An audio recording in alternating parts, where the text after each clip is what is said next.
trend line brake কৰিলে কেতিয়া trade ল'ব লাগে বা কি কন্ডিশনস হ'ব পাৰে ট্ৰেন্ড লাইন ব্ৰেক কৰিলে ট্ৰেড লোৱা দুটা দিয়া এবাৰ দুবাৰ তিনিবাৰ টাচ কৰিলে এটা ট্ৰেন্ড লাইনটো অলপ উইক হৈ গৈছে এবাৰ যদি ভাঙে তেতিয়া আমি ইয়াত ট্ৰেডটো লৈ লওঁ বহুতে ইয়াত ক'ব পাৰে যে ইয়াতে ট্ৰেড লৈ যাব ৰিট্ৰেস কৰি ট্ৰেড ল'ব লাগে বাট দ্য কনসেপ্ট ইজ দ্যাট যে কেতিয়াবা মাৰ্কেটে ৰিট্ৰেস নকৰাকৈ ডাঙৰ পইচা নিদিয়ে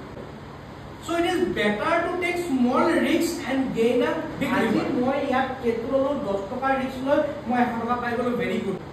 কাইলে যদি মই 10 টকা ৰিস্ক লৈ 100 টকা পাবলৈ ৰখি আছিলো পটককে মাৰ্কেটটো উল্টা মাৰিলে এনেকুৱা পজিশন হৈ যাব মাৰ্কেটে ৰিট্ৰেস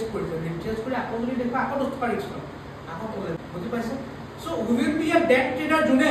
ট্ৰেড লাইন ভাঙিলেও ট্ৰেড লয় ট্ৰেড লাইন ভাঙি উল্টা মাৰি ৰিট্ৰেসমেন্ট দেখালেও ট্ৰেড লয় বা ট্ৰেড লাইন ভাঙি যদি এনেকে সাইডত যায় তেতিয়াও ট্ৰেড লয় ষ্টপ লস টু খায় মাৰ্কেটে উপৰে মোমেন্টাম দিয়ে গুটেটো ক্যাপচাৰ মোৰ উদ্দেশ্য এটো হল যে এটা ট্রেন্ড লাইন যেতিয়া সেপা খায় কন্ট্রাকশন হৈ এটা বনি আহে কন্ট্রাকশন হৈ বনি যায় এটা ট্রেন্ড লাইন এই ট্রেন্ড লাইনৰ বহুত ডাঙৰ মোমেন্টাম আহে সেই মোমেন্টাম এনি হাউ আমি ক্যাপচাৰ কৰিব লাগে দ্যাট ইজ মাই মোটিভ